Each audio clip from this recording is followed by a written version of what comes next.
What up, guys? We're back with another episode of the BoriBros. My name is Kyle. And what's your name?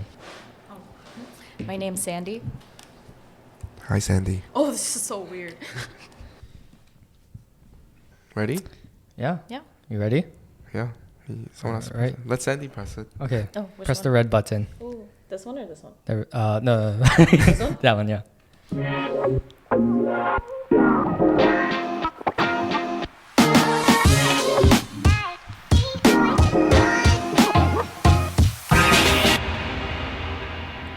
What's up, guys? We're back with the BoriBros. My name is Kyle. My name is Dan. And we have another guest with us today. Sandy, can you introduce yourself to everyone? Yes, of course. Hi, everyone. I am Sandy. I just graduated from Boston College in 2021, so it's been a little over a year now, and I live in Hell's Kitchen right now with my roommate, and I'm currently working for a bank. Oh, okay. It's a little different today because we're shooting at night and it's on the weekday. Yeah, sorry, guys. And it's a special episode because it's episode 10. Yeah. So Sandy's technically a special guest Woo. for our 10th episode. We celebrated with banana bread. Yeah. Yes, So, it's very good. Let's talk about how we met Sandy. yeah. So how did we meet Sandy? I have a friend named Nina, and I met her when I came to New York, and she had this birthday party earlier this month, and I basically took Kyle as my plus one, and we met Sandy there. I miss you, right? Yes. And I know Nina because she went to college with one of our mutual friends. So I always say this to people, but New York is very small, I feel like, especially if you're Asian and if you're in the community, you meet at least one or two people, you'll eventually meet all their friends too. And somehow everyone's just connected. It's true. No, it was a lot of people that night. Yeah. Nina just invited everyone from her social circle and just hoped that everyone would get along, which we did, right? Yeah, no, I think everyone got along. Sandy, when I met you that night, I was asking you if you party a lot still post college. Do you still go out quite a bit during the weekends? I do. I think that has changed within the past month. I don't know if it's because after Izu, I was reminded of how fun festivals were and how much better the music was, that I was just kind of like, oh, club music isn't really for me anymore. And I guess kind of moving into New York at first, it's like a shiny new environment, right? You want to see everything, you want to make so many new friends, and obviously being single, I was like, wow, I want to meet as many people as I can, basically. And after, I guess, the summer was over, that feeling kind of wore off. Since at that time, it would have been like a year. I experienced a lot that I wanted to, and I guess I was kind of dying down at that point. So, but when you met me, I guess I was still kind of going out, kind of not. I always make this joke to people that I've thrown up more in this year, New York, than I have in my entire college career, which is kind of true. That's what I heard when I texted Sandy this week. She was like hungover We or were something? just talking about our weekend, and I was like... It was so funny because I didn't even go anywhere that day. I went to 2 work conferences, and of course it's like reception style, so they have drinks, they have like the hors d'oeuvres, and obviously it's like free alcohol, so everybody just gets really drunk. And I went back to my apartment, and I just had some people over, and we were just drinking. So it's not like I even went anywhere, which is ridiculous. So in this past year, you've been partying actually more than you have in college, would you say? I think I did party a lot in college. Even though BC didn't have Greek life, we had a lot of culture clubs, which I was involved in, whether I was like a child of a family, or I was a family head, or I was on e-board for something. It was always kind of an opportunity for everyone to get together and kind of see underclassmen that you wouldn't see usually in your classes, if that makes sense. And it also gives them the opportunity to meet upperclassmen in a like more informal way. I see. Yeah. Were you in the Greek life? No. Oh. No. I didn't even know what Greek life was until I went to college. Oh, really? Yeah, I didn't know. You didn't watch like American Pie? I came here in like middle school, high school time, so no one told me. Oh, okay. And like, I guess in Korean community, you don't really talk about joining fraternity or something like that. Do they have fraternities in Korea? No, I don't think so. Not that I know of. They have like a group. Mm-hmm. Like, they have like a hip-hop dancing group, like things like that, but not like a fraternity, sorority type of.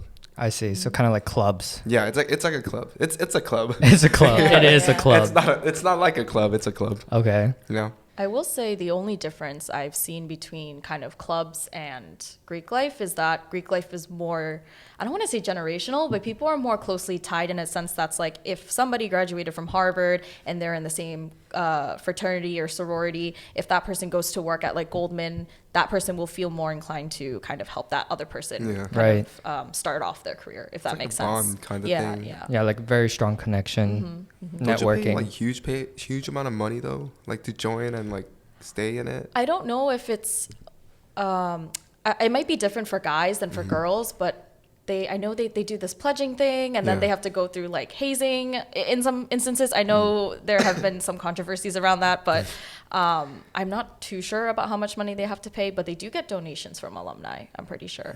Yeah. I thought the hazing at my school was kind of lame because like for one of the fraternities, you had to literally walk around with a really long stick. Oh. Like for like a whole semester. So you just see like whole these semester? random Wait, hold up. A whole semester. And they allow you to do that? Is this like a cane or like a wooden stick? It looks like a cane. It looks like a Gandalf kind of like it's a stick, weapon. or like a hiking stick. Okay. So it's like really weird. And then there's that. And I also didn't really like drinking that much, which is why I didn't join a fraternity. I don't know. The culture just always seemed like it was very peer pressure-y. Oh, for sure. Yeah. 100%. So I definitely, so I kind of steered away from that. In Boston, was there a big party scene? So I think Boston, and a lot of people say this, especially the ones that have moved out, Boston's a very good college city. So there are a lot of universities nearby. You meet a lot of other students. So someone from BC who is like 20 minutes away from like the heart of Boston can meet somebody who's on Cambridge, which is the other side of Boston. And Cambridge being like MIT, Harvard, they're a little further. But you're in this, I guess, smaller area where everybody just goes to the same places. You go to the same clubs. At the time when clubs were open, obviously COVID. But yeah, and other than that, I feel like, especially for someone who was seeking opportunities in finance, I felt that Boston didn't have a lot of opportunities for me. But a lot of friends that were pre-med or they're looking to go into the med field, obviously they stayed in Boston. I actually know one pocha in Boston. They have a pocha in called Boston? soju place or something. Oh, soju bar. Soju bar. Yeah. I went to go visit Steven. Oh, yeah? Yeah, we went out there. But we stole some sojus from there because we couldn't finish it. I will say, I feel like soju bar is more of a... I wouldn't say it's a club. They have a dance floor, but I've only ever been when COVID was still a thing. So it was like a soft opening. No one could dance. Everybody still had to stay at the table. Yep. And there was plexiglass separating the booths and everything. Okay. So once it did reopen, along with all the other clubs, people stopped going because obviously the regular clubs were open. Now it's just a sports bar like it used to be. So all the Asian people that used to go there all the time are no longer there. Gotcha. They're going to like Royale, and then now there's this new place called Han, which is kind of like the Mission wannabe, I can say. Oh, okay. It's funny because the Mission DJs here will go play at Han. But I've heard Han is just okay. So yeah, but I feel like there aren't really like pochas, if that makes sense. Yeah, it was like before COVID. It was like when COVID was first starting. So it was different. Where are the places to go out in New York? I feel like I'm not too well versed outside of EDM or kind of the K-Town area. So I guess the regular places people usually go to are like Mission and Dance Social, and it's insane. People from California will literally fly here to book tables at Mission, which is insane to me. But those are the two main places. And you have Maru, which is inside of K-Town. Yep. Do people still go there? I think so. I feel like it's a lot of non-Asian people, though. Oh. I haven't. The only times I've been were when I first moved here. So within the first month that I moved here. And I was like, oh, let's just go. Because I never had a fake or anything. But at the time I turned 21, it was kind of towards the end of the first semester of senior year. So I didn't go out my junior year or anything, where I had some friends who already turned 21 at the time. Gotcha. Yeah. I think last time I went to Maru was when you were gone, actually, to Georgia. One of my friends got a table there, so we just went. A table at Maru? Yeah. Oh, and then something was happening when you were gone. I feel like everyone was here for some reason. I actually went to Mission this weekend, and we got a table there. How much did you pay, if you don't mind me asking? We weren't at Mission because it was like already like midnight. But we went to, you know, that like subsection of Mission on the side. What is it called? The butterfly. It's something like a Yeah, I cat think or it's butterfly called. or something. Yeah, I think like it's that. the butterfly room. How do you say butterfly in Korean? Nabi. Yeah, it's literally just nabi. Oh yeah. It was $600. Oh, it's not bad. So it wasn't too bad. Yeah. But we didn't even finish the drink. We were just Oh. we were all fucked up before the night ends. How much did you pay that night? Just your split. So what's the next question? So Daniel's been doing this thing on TikTok. So if you haven't followed him on TikTok yet, it was just go once. and follow him.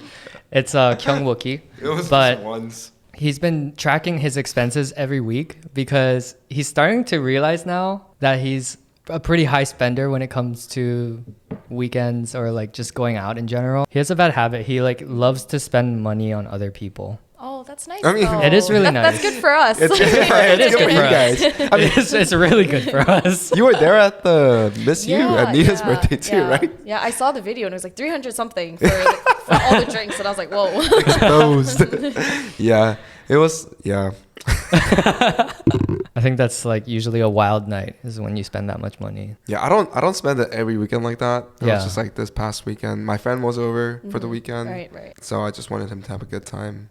Are you doing the spending thing this week? No, I saw how much I spent, so I think I'm gonna skip this week. The transparency, guys, it's And- not there. It's funny because like I started this thing on October 1st, thinking it's like, oh, I'll just do it for the October because I got laid off. So I wanted to track my spending. And then, you know, usually the Saturday is like the day you spend the most out of the whole week. So you start with $300 something and then it just goes down. But like once I see that number, like I just want to make it for the rest of the week. Yeah. So I guess spending money for drinks on friends is kind of like a controversial topic. I guess for girls at least, because for me it's like I know everyone wants to drink more, but no one wants to be the first person to go to the bar because no one wants to spend money on drinks, or they're like, I want a guy to buy me a drink. And then I'm like, well, I will just buy you one. You don't have to like wait, you know? And then they're like, no. So then I end up buying the first round for everyone, and I'm not going to Venmo request them because it's like, you know, it's kind of weird. I know some people who will Venmo request for like every single drink, but I never end up keeping track at that point. Yeah, I mean, even at the party, like literally, it was like my first time meeting everyone else except Kyle and Nina. The best way to get to know other people is just taking shots together. Yeah, I guess that's true. Yeah, that's true. Yeah, and I really got close to like Winston, Nessa, like Stephanie, and everyone, and you guys too. So I thought it was worth it. Yeah, I think so. We met a lot of people that night, Yeah, including Sandy. yes, Exactly. I actually don't think I got drunk that night. Yeah, you're really? completely. Yeah, I was like, You're pretty sober. fine. I think it takes a lot for me, especially if I ate dinner too. So yeah, and I feel like in those situations, like I want Nina to have fun, and Yeah. for her to have fun, she needs to have people who can take care of her. It's true. So then my mom mode turns on, and I'm just like, okay, no matter how much I drink, I need to like watch out for her. Yeah. So what made you move from Boston to New York? So it's funny. Even in college, I guess my goal was to be in a city. I grew up in more of a suburban area of Massachusetts. So everywhere you go, it's kind of like California. You have to drive everywhere, right? So it's not like we had a subway system or something going into Boston from where I was. So career also had a big part to do with it too. I knew that New York had the most opportunities for me and the most, I guess, opportunities to grow to kind of climb the ladder of a certain organization or whatever you decide to join, right? Whereas in Boston, there's a certain, well, to my perception at the time, the earning capability there is less than New York because living expenses there are kind of lower. Not that much anymore. I feel like it's expensive anywhere now. Yeah. But I think that had a big part too, a big role in kind of my decision in moving here. And I just got lucky enough to actually have, I guess, quote unquote, like my dream come true, as cheesy as that sounds. But yeah. Did you use dating apps in Boston? So in college, that was the first time I actually dated someone. And I met him my freshman year, the end of my freshman year. And we dated up until my senior year. So I broke up with him beginning of second semester, I want to say. So I was in a relationship throughout most of college. And even up until now, that has been my only relationship. And I only ever use the apps casually outside of that time span. So it hasn't even been that long. Because, you know, I go into Boston, freshman year, I just started college. I started dating someone. Then I'm leaving college, I guess, or like towards graduation. I'm on the apps for like 2 months and then I'm leaving, right, to New York. So I guess that's the only time I've ever used it in Boston. Which apps did you use in Boston? I guess it's the same. It's Hinge and Tinder. Okay. But I will say Hinge is more serious in Boston. I think in smaller cities, people are more down to kind of commit to a relationship versus here where you have so many different options. People will be talking to 5 different people at once, and it's like, well, you don't really want to settle, but you also know the other person's talking to like 3 other people, and you don't want to be the one that's like, I'm gonna put all my eggs in this basket, and then you get screwed over, right? Yeah. I feel like that's a common theme, because last week we talked to our friend Sarah about it too, and she said something along the lines of what you're saying, is that it's very casual. Like it stays very casual because people typically just don't want to commit, and they know like there's like better out there, I guess. Yeah, for sure. Is that kind of like the feeling that you're getting from using these apps here? Yeah, so I used to take the apps a lot. Well, I didn't even take them that seriously to begin with, but I used to actually put in the effort to meet people when I first moved here, because I was like, I don't know anyone, and if anything, you can get a friend out of it, right? Whether or not that, I still think it's weird, because I do have a friend that I matched with on Hinge, but I still feel weird when we do hang out, because everyone's like, well, how did you meet? And it's like, well, we matched on Hinge, right? Well, I met on Hinge too. I know. Nowadays, I'm more like, oh, I'll spend 2 seconds on it. I'll swipe on like 1 or 2 people. I'll match with so-and-so. Won't even start a conversation with them. Maybe like 1 out of every 20 guys, I'll respond and be like, oh, why not? Like, I'm in the mood to say something. But I feel like apps never work out for me, because when you talk to someone, and this is something I learned for myself personally, not saying that everybody goes through this experience, but I have a certain set of expectations that I come up with in my mind. I expect them to kind of talk a certain way, or I think their voice is going to sound like this. I think they're going to do this. And then I meet them in person and I'm like, oh, they could look like their pictures, but I still feel like I was catfished by their personality, if that makes sense. Yeah. One of the things that our friend actually advised us in using dating app is like go with the clean slate, basically. Don't look at like heights, like things like that, because like it's not what you expect, kind of thing. But I can definitely relate to what you're going through right now. It's exactly what I'm going through. Like I was in a relationship during college, moved here. Sorry, it's really hard to breathe right now. No, you're good. My nose. Like I moved here recently, earlier this year, and then I was just like on the apps, but not really kind of situation where I don't really talk to people even if I get matched. Like sometimes I feel like it, so I can kind of relate on that sense too. And also like he kind of used the apps to find friends too, because initially before he met me, you didn't really have like any friends in the city, right? Yeah, that sounds really lonely. Wow. I mean, like, Nah, do you judge him for that? It wasn't intentionally like meeting friends. It was Yeah. like I want to see like what kind of people are in New York. I feel like for me, coming into the city, I had college friends moving here, but they weren't in my kind of close-knit group that I had in college. So, but I knew I had that backdrop. If I wasn't able to make new friends, I could always just get closer to that certain group. So I wasn't too worried. And that's why my intention using apps was to never find friends. Because, I don't know, maybe it's like I don't know, I always assume the worst when it comes to people. So it's like, if I'm going to meet up with this guy, he obviously is interested in me, and it's going to be awkward if we stay friends, if that makes sense, you know? I think it's the fact that we matched gives me some kind of pressure to be liked, because it's like, oh, there's obviously some interest there. You can't just act like normal people. Whereas if you meet people in an organic setting, you don't assume that they like you. It's just, oh, we have a mutual friend and I'm going to say hi to you because you're in the same room as I am. So Kyle asked me this question last week. It's like, how do I differentiate in the beginning whether if I want to be friends or not, right? I was thinking about it, and I really don't know how. I think I'm friend-zoning my own self. You are? You just like act like a friend from the very beginning. I think so. I'm just like going to meet them, and not really. Like, I don't really expecting like pursue them. Yeah. Kind of thing. Yeah. Is it because like when you meet them, you already have an idea of what you think they are? Or maybe I just don't know what to expect. Like I don't know what that person is thinking. Yeah. And I just assume that it's friendship. I don't know. Is it like, are you nervous? Or do you guys Not get really. nervous when you like? Oh, that's funny, because I do get nervous. Okay. But it's not for the sole reason of I'm meeting this guy that I think is really cute. It's more I feel performance pressure, and I don't want him to go back to his friends and be like, that date really sucked, or she's so awkward, you know? So I end up feeling really nervous in the moment because I'm trying to carry conversation, because I'm the type of person that's like, if it's awkward silence, it's not going well. Like if there's like a pause, I need to fill that space, you know? Whereas some people, they're like so comfortable in silence, but I'm just not that type of person, you know? So for me, it's like, I'm just pushing myself to constantly like grind out questions in my head, you know? That's what I'm trying to fix for myself too, because I get so anxious when like there's silence and I'm just like, I need to constantly do something. Exactly what she said. Yeah. But you guys are kind of alike. I'm just trying to take a step back. But I think like right now too, I'm mumbling because I feel like I need to fill the gap. Oh, I see. But what I should do is like kind of yada yada yada yeah blah blah blah. I don't know.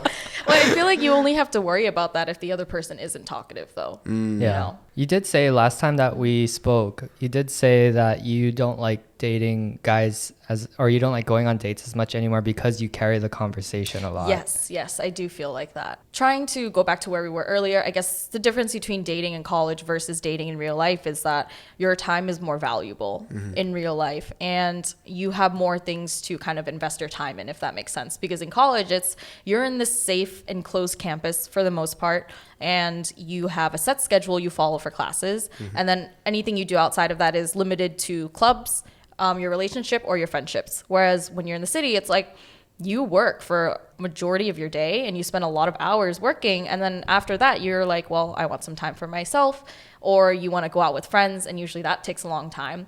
Why do I have to make up some time for a random guy I've never met before? That's you know? It's an interesting perspective. A guy's perspective, it's like, oh, why isn't this person responding to me?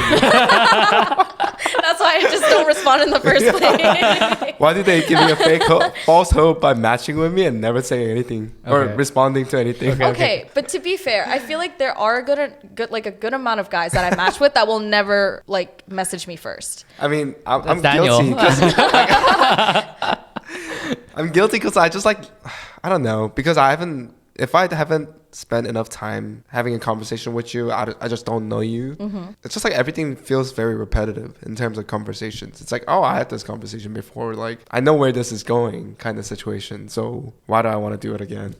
No, for sure. I'll hold the pen. Thank you. You're just constantly reintroducing yourself, you know? And I feel like even though the city's so big, there are a lot of similar personalities. Although it is a little bit more diverse here than I will say in LA. You're meeting up with like the finance bro, or the guy who was a finance bro and then he works at a startup now, and he's like, well, I'm special, but he's really not. But yeah, I feel like it's, I don't know, like from your perspective, you're just casually matching with people, right? Yeah. What is kind of something that you see that you're like, oh, I really want to message this girl? I was going to ask the same thing about you, so you got to answer this after. I mean, appearance is like a huge thing in the beginning because that's all I know, right? Yeah. But along with that, on Hinge, you know, there's like prompts and stuff. If they answer the question in a way, or if they are asking certain questions that I can kind of come up with like a creative answer to, and I would kind of throw something out there. But no matter how attracted they are, if I have nothing to say to them, or I don't know what to say to them, I wouldn't make any move. Yeah, you have like nothing to like base a conversation off of, right? Yeah. What are you gonna say? Like, you're pretty. And what is she gonna say? Thanks. Yeah. No, she's just gonna be like, oh, not this yeah, one. not this guy again. I got like 99 plus of this today. Oh, great, so original. When her like profile is just very bland and it doesn't have like anything to talk about. What about you? Yeah, what about you? Physical appearance is also a big thing because I've been saying this for a while, but you can't see someone's personality. And if someone's going to approach you, especially a stranger, they're not approaching you because they think you're an amazing person. Yeah, Obviously, they don't know that. They're approaching you because they're interested in you and they're physically attracted to you, right? And I feel like, again, with like responses to prompts, right? If they respond in a certain way that I think is, like it's witty or it's attractive in some sort of way, right? Then I'll respond. But I feel like I'm very particular about how I would want my partner to speak. Maybe that's just a me thing, but. Well, how would you want them to speak? Yeah, no, I can't even describe it. It's no, like you got it. You have to try to verbalize this. I guess like something that I look for in a partner is somebody who can walk into a room and kind of own it, right? I don't want you to have a nervous breakdown in the corner corner. Like, I want you to be able to go up to different people and socialize, right? Because that's something I have to do almost every week at work, going to all these events and stuff. So I guess this is kind of based off of my past relationship, where he used to be my plus one to like everything because he didn't know anyone and he was like super antisocial, always playing Valorant. And I learned from that experience that I didn't want someone like that again. Yeah, that'll do it. If you stay in your room and you just play video games, it's very hard to go out there and socialize.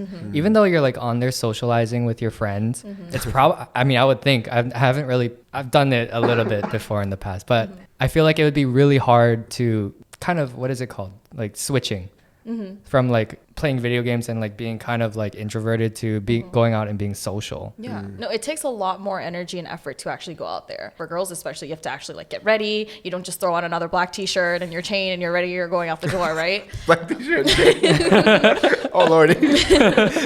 There was a question I wanted to ask. I know what it is.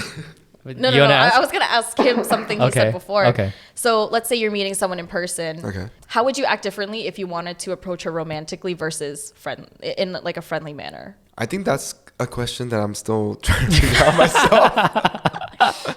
I feel like I approached too friendly at first. Like I said, I feel like I kind of friend-zoned my own self. And I think I also have a fear of rejection in a way. Like I don't admit it, or I don't really like feel like it's coming, or like I don't fear it, but I don't want to go through it kind of thing. It's like, I don't even want to think about it. Yeah, I don't know what I would do. Like, maybe like be more attentive kind of thing. Aren't you like attentive when you like go? Yeah. Like, can you walk us? Everyone. Can you walk us through a little bit of like what you do like on these dates? Like, because I think we're both interested, right? We should just go to the restaurant that you're going to. So you should just tell Kyle we're gonna be here and we're just gonna be in the corner just like eating. And then you'll have an AirPod in your ear, and she'll be like, "Why do you have an AirPod in your ear?" It's like, "Oh, I am nervous, so I like to listen to music." But really, we're She's just gonna run away. Yeah, oh really? You think so? I'll listen to music. Who does that? I don't know. Yeah. Yeah, that's something I have to think about a little. Maybe ask. What did I do? Yeah, what did he do? Okay. I mean, they became Next friends. episode. So imagine you find a guy. He's like, like a Like what number? 6. Is this on Hinge or is this real life? Hinge. Okay. And then he's really good conversationist. But how can I tell? Because you're like messaging and he texts back fast. Oh, maybe this might just be me, but if he's just like a 6, then I probably wouldn't respond. Oh, really? Yeah, 6 is still a 6. Or I just at all. He would have had to have really good content in his profile for me to actually match with him. Okay, say he had really good content in his profile. Okay. Like what I mean, okay, first of all, what defines like good content to you? Like he's funny. I think a big turnoff for me is when a guy has overly serious prompts. What are you looking for in a relationship? And he's like, someone inspiring and passionate about their goals. And it's like, that's great. I get it. Cause same, but you don't want to put that on Hinge, you know? Is that an ick? Oh no. That might be an ick because I'm like, oh, like he's actually using this to like find his wife, you know what I mean? And it's like, you're not gonna, or maybe you will meet your wife, I don't know. But for me, it's like, I'd rather meet someone organically. So when people actually like push for apps to meet their partner, it's just kind of like, oh, interesting. And that's not something I want for myself. So to see that, I'm like, okay, this person's not for me. You said it's been a while since you used the app, right? I mean, like I'm on it for like 2 seconds a day. So do you have the intention thing set? No, I do not. Okay. No. Because I think that's new. Yeah, we were talking about that last time. And what do you think the open to short term? I would also like to know. Short-term relationship. Short-term relationship. That's bound to end. Does this mean you're gonna be here for like a month and then you're moving? So you just want somebody to keep you company for the month, or because that's what it sounds like to me. Yeah. Because you never know if you start something with someone and you end up really liking them. You know. So you can never like estimate. I'm only gonna spend 2 months with this person and then I'm gonna break up with them. Yeah, you know? it's kind of confusing. Yeah. Hinge, I hope you're listening. No one knows what that means. What's a short-term relationship? What is that? Coming back to that, what things would he need to have on his profile if he was a 6? Ooh, I want somebody who's athletic. Okay. Which sport? I mean, just somebody who works out, right? Okay. Because I also am very committed to working out. So I would want somebody who's able to take care of themselves. Because for me, it's like if you, and not that this applies to everyone, but just for me, it's like if you can't take care of yourself, then how are you going to take care of me? You know, because I'm somebody who's used to taking care of others. So to have someone I'm able to lean on is something that I want, you know. I don't want to have to baby someone else, if that makes sense. Not that not working out defines that about you as a person, but that's just how I perceive it. And I could be wrong. I could totally be wrong, but it's like self-care. Yeah, for sure. Like if you're not going to care about your appearance, who else is going to care about you, right? Yeah. It's true. But would they be 6 if they work out that much? I mean, like, how do you rate guys? So I have a universal scale. Okay. I don't rate anyone a 10 because I feel like 10s are just celebrities. So every other person that's not a celebrity is not a 10. Like, you know, like Shawn Mendes is a 10, but you're not going to run into a Shawn Mendes on the street, right? I feel like I'll give guys on average like a 7. But the average guy that you'll run into like at Mission or something, he's like a 5 or a 6. If he was a 6, if he's 1 point lower, you just won't like match with him. It's below average. I feel like it's so weird because vibes are also so important, right? Sure, I can say I want somebody who's attractive and who works out, but I can also meet someone that I'm like, wow, I really vibe with this person, even though traditionally I don't think I would be attracted to them. And I would still be attracted to their personality enough where I'm like, okay, like, let's go for it. And I haven't been in that situation, but I'd totally be open to it, if that makes sense. Say he worked out. How does he even show that? They usually post it. I feel like gym they usually you post like gym photos? No, not gym photos, but somebody who's like if they're like if they're playing a sport and it's like a mid scene of them kicking a ball. How do you? Who's gonna take that picture? They do. They do. The amount of times, like I've seen the tennis ones, I've seen the soccer ones, I've seen the surfing ones. Like it's crazy. Okay, but you gotta know that stage as fuck. No, I know, but it's like it's the same thing. Like girls go to Soho to take pictures. It's like, yeah, look at my outfit. I dress well. I stage that. All right, you know? Kyle. All right, Dan, you're ready. I'm gonna hit the ball. We're gonna go to basketball court tomorrow. The basketball ones. That's really common. Shoot some too. pictures for me. I'll do that for you. It's so funny. Does table tennis count? Ping pong. There are ping pong ones too. Okay. Oh, I will say a big turnoff is like guys will post when they get tables at Mission, and it's like a group picture of all their guy friends, and there's like the alcohol, someone's like holding the bottle, and if I see that on a profile, I'm like, I didn't know guys do that, to be honest. They do that. It's flex, right? Basically. Yeah, I can Yeah, it's like the same thing as having a gym pic where they're like flexing in the mirror, right? Yeah. Literal flex. Okay, so first thing, have a athletic picture on there. What's the next thing? Would that be enough for you to be like, all right, yeah, I'll respond to this guy? No. Okay, so what? So what else? I feel like a funny prompt, but like not something that's like weird funny. You know? What kind of humor do you like? Oh, that's so interesting. I'm not a big sexual humor person. So if you make like dick jokes, I don't think they're funny. I'll just stand there and be like, okay. I feel like I like people who are funny in the moment. Like people who are witty, you know? Like if someone's saying something and they're like, oh, well, this and this. And then everyone's like, ha, ha, ha, you know? I can't give a What specific... does that even mean?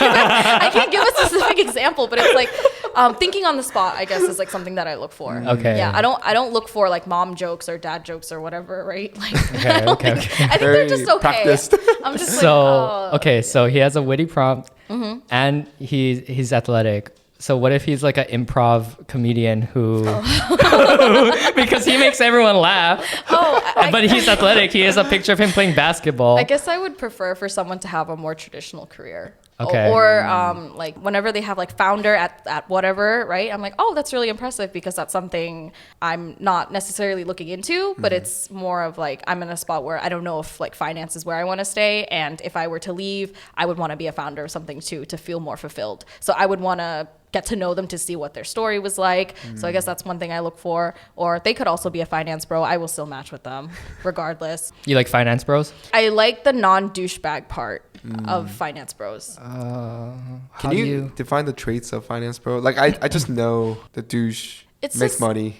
Wears like Oxfords everywhere. Patagonia. I'm wearing Patagonia. Okay. Finance bro. So I haven't had this happen to me, but I have had girlfriends that have been on dates with pure finance bros where they're just like, well, I work for Goldman, I work for JP Morgan, right? And their job is their defining trait, and it is the one thing that they can talk confidently about. And it's very noticeable when that does happen. Okay. That's what defines a finance bro? That and I guess Patagonia? you could also say he's like a fuckboy too. Yeah. Because like, Fuckboy.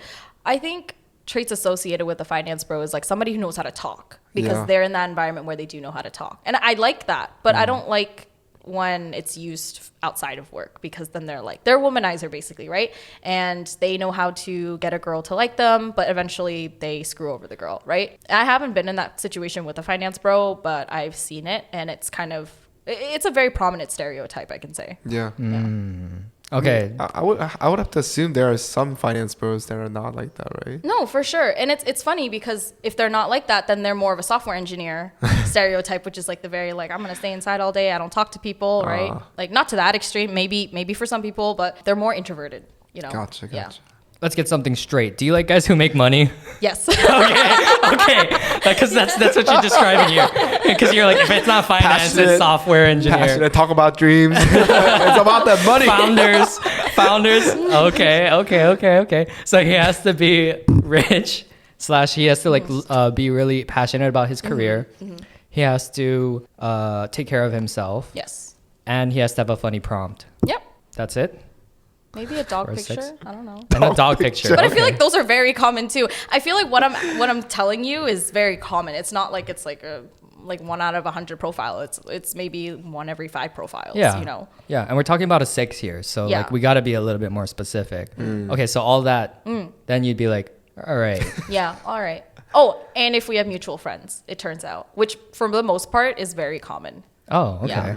Yeah, it's funny because my friends will be like, oh, I just went on a Hinge date, and I'm like, what's their name, you know? Or they'll be like, do you know so and so? Or they'll text me out of nowhere and be like, how do you know so and so, you know? Not that I went on a date with them or anything either. Yeah. It's more like, how do you know this person? Because we're just mutual friends, you know? Okay. But it's like a thing that girls do to check. It's like a cross check, you know? No, Like, that's good. Yeah. You should cross check. Yeah, You should for have sure. ways to cross check. Yeah. And if you don't have a way to cross check, have you ever gone on a date where like they didn't know anyone? Yeah, I have been on a date like that. For example, the guy who's still my friend now, he just moved from LA, I want to say 2 months ago. I think it's 2 months now.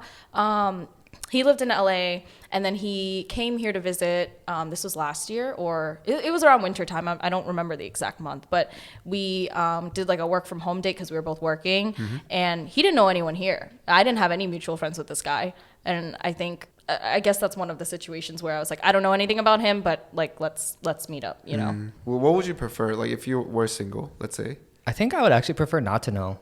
just like a Not to know stranger. people. Yeah, complete stranger.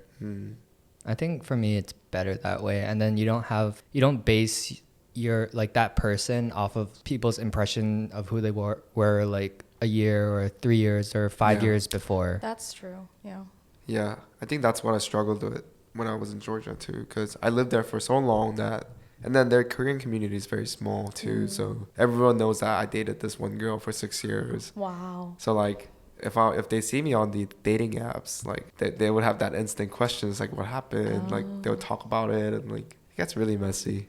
For me, that's part of the beauty of New York is that you get to be anonymous. Well, if you To some decide to, extent. yeah. To an some extent. extent, I mean, like, you know, there's so many people here. I mean, I came from Hawaii, so there's barely any people from Hawaii here. I would be able to be very anonymous, I think, which is kind of nice. Like, you can go into the street and then you can just like do whatever because like no one's gonna know who you are. No one It's has New time York. to care about you. Exactly. And next day you're in the New York Times. Yeah.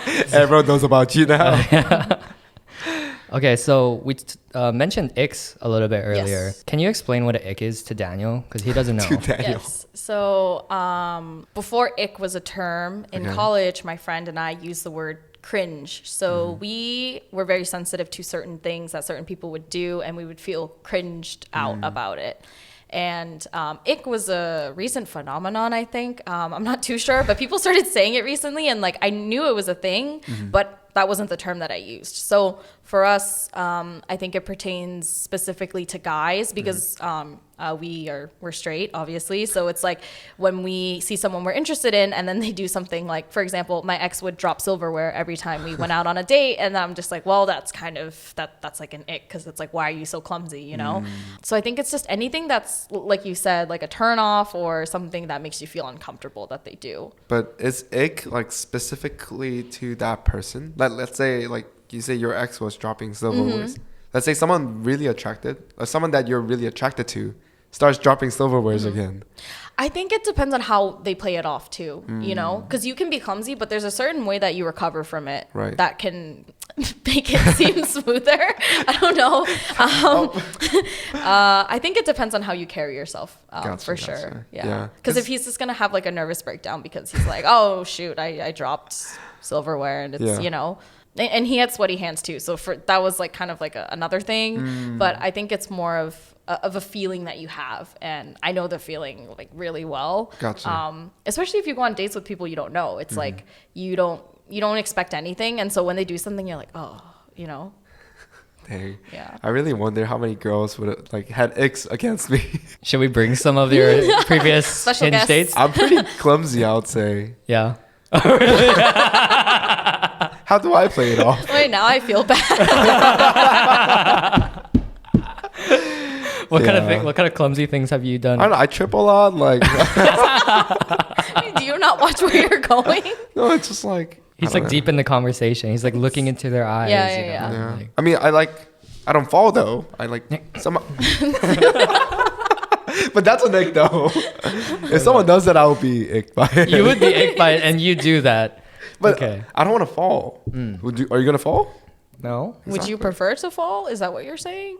That Like, seems would more falling natural be- than like getting up and like acting like nothing happened. I don't know. What would you do? If I fell? Or you're tripping, and then like would you just fall? When I trip really hard. So it's like a big jolt to my body, and I take a huge step forward. Yeah, I think I play it off. Like I think I just like oh wow. Or no, I don't say that. I don't think I just pretend it didn't happen. How do you play that situation? Yeah. I think it's better you acknowledge it. Oh really? To me, it's better you just acknowledge it that you did it. Not to just be like, oh, that didn't happen. Because I obviously saw it happen. If you're not going to bring it up, then I'm like, should I say something? Like, you know? Are you like, okay? Are you okay? And he's like, no, I'm fine. Anyways. So what should he do? When he trips, he goes over. Actually, I would say something like, oh, that was a big bump. Or would you prefer he turns around and goes like, fuck you? No, I think just like a little like oh shoot like that stuff is like fine. You don't need to make a scene. It's just acknowledge that it happened and we can move past it. Okay, I think I do that. It's like, but you don't have to say anything like, oh, that was a big bump, because then she's like, really? Like I didn't see it. You know. I don't know. Watch your step. I don't want to go on dates anymore. Now he's gonna be thinking about us the entire time. Yeah. What's the difference between an ick and a red flag? So we discussed ick.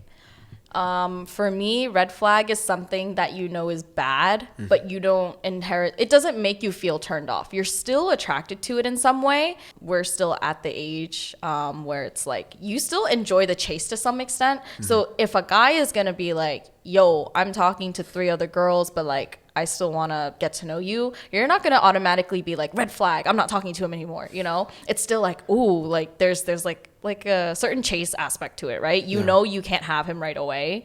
And so that's what makes you want him more, if that makes sense. But there's opposite ends of the red flag spectrum. There's like they're a little bit too needy, and that could be a red flag, right? Yes. I think that's an automatic like turn off for me, because for me, I'm a very independent person. Not that I want to be alone all the time. I'm really extroverted, but it's more like I need to do things without you, and I can't have you just always asking me where I am all the time. Yeah. In your previous relationship, did he have like red flags before you started dating him? So it was funny because he told me he liked me 2 weeks after he met me, and I rejected him a few times before we actually started dating. And I hope he doesn't listen to this, but we started dating because I felt bad. He came to visit me. So I was taking summer classes in Boston, and he's from Long Island. So he actually took a bus to come up to see me. Even before we were officially dating, we were just talking, and I was still on Tinder at the time. So he took the bus up, and I was like, wow, now I have to date him, right? And we're like freshmen, so it's like a bus ticket is not just like, oh, I'm just going to drop $50, $60 and it's whatever, right? Yeah. Plus, like, how many hours does it take to like get from Long Island to Boston? Like, he has to get into Penn Station, so that's like an hour-ish, and then the bus ride is like 6 hours. So, and that's one way. But I mean, it ended up working out. I mean, obviously, like, it was almost 3 years. Yeah. For him, I didn't see red flags towards the beginning because it was also my first relationship. So I was like pretty open going into it, no expectations. I know he really likes me and he'll take care of me, right? And that's something that I look for. But towards the end, he had some tendencies to kind of lash out on others if he was upset about something. And that was very unhealthy on my end because, for example, if he got a bad grade or if he lost a game in Valorant, like he'd kind of take it out on me, and I had nothing to do with the situation. Yeah. And it's not like I blindsided him or anything. I addressed the issues with him, and he would do this thing where he just didn't know how to respond. And then he would just say, I'm still processing, but I'm not ready to break up. So then on my end, I'm like, okay, I guess I'll wait, because I don't really know what to do in that situation. I feel bad. And it's like, okay, if it's worked out for this long, let's just keep going, And I think part of it had to do with his complacency, because it's like, oh, we've been together for so long. She's not going to break up with me. I'll have her forever, right? Like nothing's going to go wrong, And I think that was kind of a red flag on his end. And then I didn't realize this until after we broke up, but he became really dependent on me in his social life because he didn't go out of his way to make new friends, whether that was him just being an introvert or not wanting to welcome, I guess, bad people into his life because he just didn't want to bother meeting new people. He would meet all of his friends through me. And then once we kind of broke up, that connection that he had with everyone else got lost. So then he kind of went into this more depressive state. It took him a long time to kind of get out of that post-breakup depression, if you could say. Do you know that because you guys kept in touch, or? So I actually followed his Finsta for a little bit, and I unfollowed it because it was unhealthy on my end because it started to make me feel bad for just living my life because I got over it pretty quickly. Yeah. And for him, it took a while, obviously. So he would post things and then my friends would tell me things. So not that I reached out to him asking if he was okay, because that's probably the last thing I should be doing. But yeah. You decided to renew your lease with your girlfriend. How do you know that you guys won't break up within the term of that lease? Not that I'm saying it's going to happen, but it's like, obviously, you don't want to be an unreal optimist where you're not considering different outcomes. Well, that's a good question. I mentioned this in previous episodes, but I'm very optimistic about our relationship. And I've been in 4 relationships, I think. So I kind of have a very strong idea of what I want in a relationship. And so my girlfriend meets those criterias. So for me, I'm not even really thinking about that at all. Oh. I'm kind of very confident. She just checks off all the boxes. It's more about her, that maybe you'd want to ask that question too. But so last year we lived in 2 separate apartments. We kind of had our own space, but we'd end up just spending all the time together. And so this past year, in the beginning, it was really rough. Moving in general just sucks, and it's very stressful. And she's the kind of person that really likes to have her space a very not super specific, but just clean and just everything done. Yeah. And for me, I was like, oh my God, there's so much things we have to unpack. I need to rest, I get tired. There's that too. And so, yeah, it got really stressful. And then there were points where we were thinking we were just, getting to that point of maybe we should break up. But wow, that's scary. It is. But every time that we've gotten to that point, it's only made our relationship stronger after that. Because what happens is you start to realize things or uncover things that were bothering them in the past. And you start to be more open with your communication. And so once we were able to figure out how we communicate through arguments and get through arguments together, it became a lot more clear to me that this is a relationship that I think is going to be my last. So for me, that's a long-winded way of kind of just saying I'm just very confident about the relationship. Got it. I feel like that's really good, but it's only possible between 2 people who have a healthy relationship who are able to actually communicate without screaming at each other. Yes. And for the other person to kind of expect the other person to listen rather than be defensive when they hear their side. Correct. Which I feel is more common. Oh, yeah. Yeah. There's a lot of people who just don't, match well, or they're just not in a place in their life where they should be dating because there's things that they need to work on. There's things that they need to work through in their personality and the way that they communicate with other people. I talked about this in another episode, but for me, the way I understand relationship maturity is it's a equation of like how many relationships you've been in, but also how long those relationships lasted. My relationships lasted at least 2 years and up to 4 years. And I've been like a serial monogamist for like a long time. Okay. You haven't said that in a while. Yeah. And so I don't know. For me, I guess I'm the kind of person that likes to be in relationships. I've had a lot of experience in relationships and going through life in relationships. So it gave me a very clear understanding of what works for me and what doesn't. Are you saying you have a hard time being single? Maybe. During my quarter life crisis, I had this moment where I was just like, I was doing these things, making these actions that I was like, I don't even know who I am. Because I thought I was this person, but now I feel like I'm not. And I'm wondering like, why am I this way? So I went to a therapist. I started to uncover why I'm this way. And I found out it's because like, there's a lot of things, but then there's basically the one of the main things was that I have a fear of loneliness. I don't even know how I overcame that. Through relationships. Maybe. By having someone next to you 24/7. By not being lonely. Yes. All right. I guess we're grilling me today, huh? Okay. Finally. No, it's true though. I'm not gonna what is it called? Sugarcoat. Not sugarcoat, but like Rub it. no, just like, you know, Pushing it. I'm not gonna say I'm not, Oh, okay. you know, Yeah. I'm not the kind of person that feels like they need to be in a relationship, because I really like being in a relationship. Okay. It makes me feel really lonely when I'm not.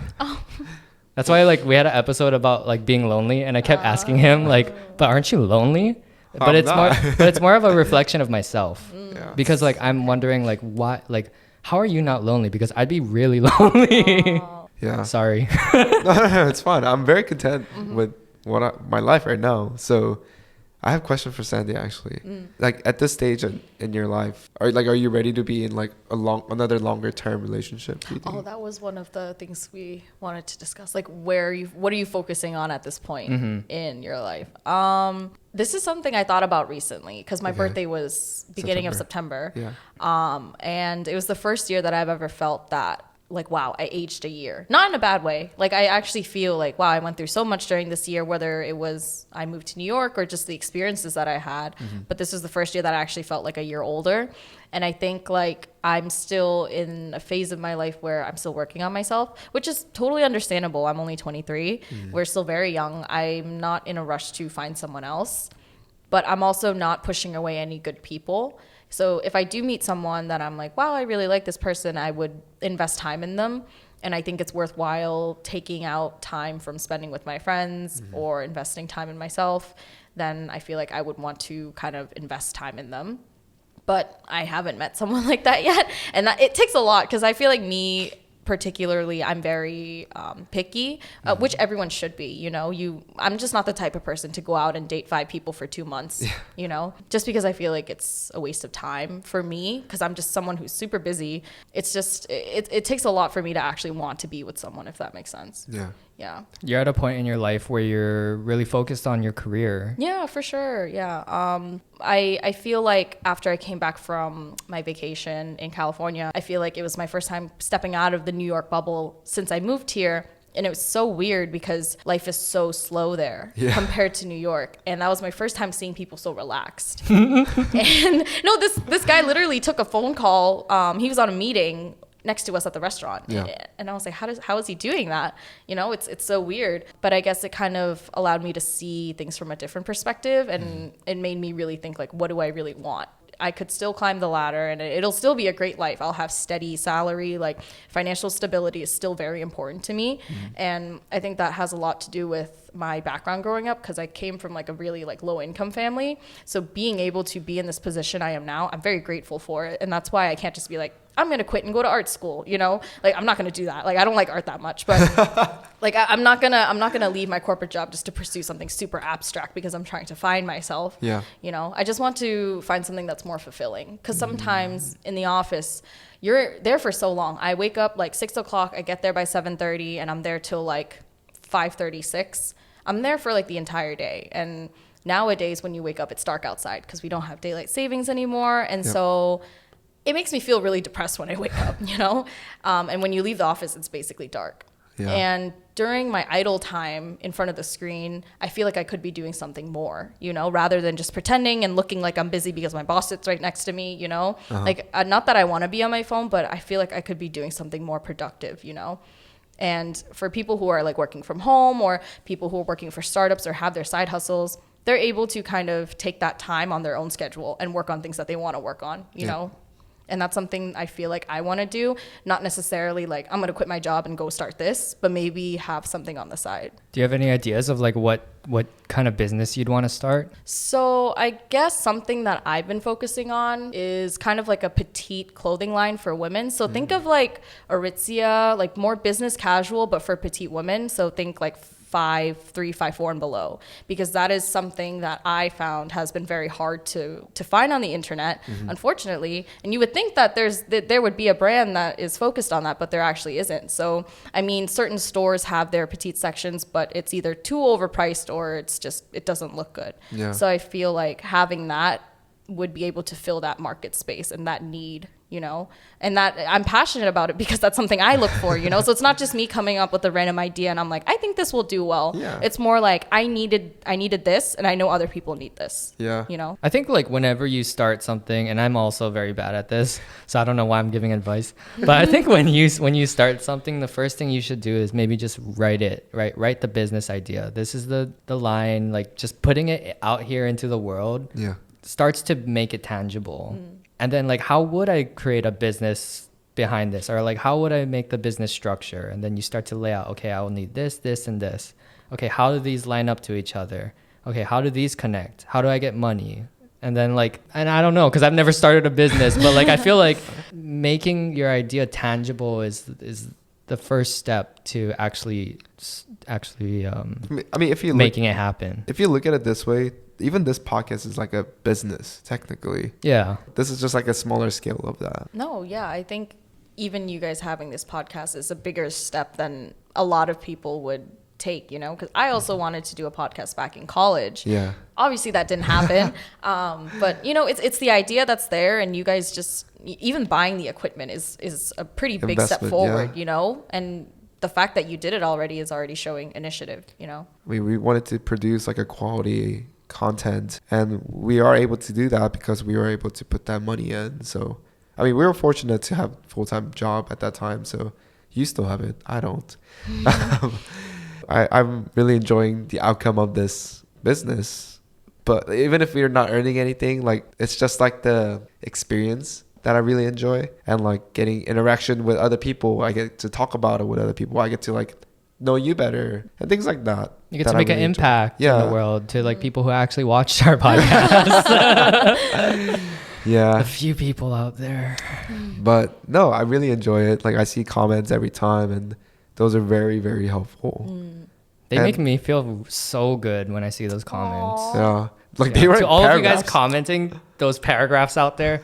We love you very much. Yeah. We love you guys. Yeah. Yeah, I think that's a good place to kind of end the podcast. Thank you, everyone, for watching. Thank you, Sandy, for being here on the show with us. Thank you for having me. Episode 10. This was fun. Yay. Episode 10. Yay. That's a success. Yeah. That's a success. I don't know anyone who has, in my social circle, who has done at least 10 episodes of a podcast. So, and we did it every week except 1 week. Except 1 week. Yeah. So. And I'm very proud. I'm proud of us. Yes. For making it. Thank you for joining us this special moment. Thank you for having me. I'm proud of you guys too. I hope guys definitely come back. Yeah, for sure. Yeah. We can bring Nina. We can bring Melina. Anyone that we know. Yeah. So. Yeah. All right, guys. For anyone who has been watching us from the beginning, we thank you so much. If you like this video, please give us a like and a subscribe, and hit the notification bell. Follow us on Instagram, TikTok, Spotify, YouTube, Apple Music. Sorry, I'm so lazy. He's getting to it. I said that from the beginning, but sorry. But people would just use Spotify, please. But yeah, thank you guys so much. It really means a lot to us. So, see you next episode. Bye. Love you. Bye. Love you. Oh. We usually tell them that we love them at the end. Okay. except the last guest. Oh, I have to say it too. Yeah. They always ask. Oh, Yeah. okay. Love you. I don't know who you are, but love you. Love you. All right. Bye bye.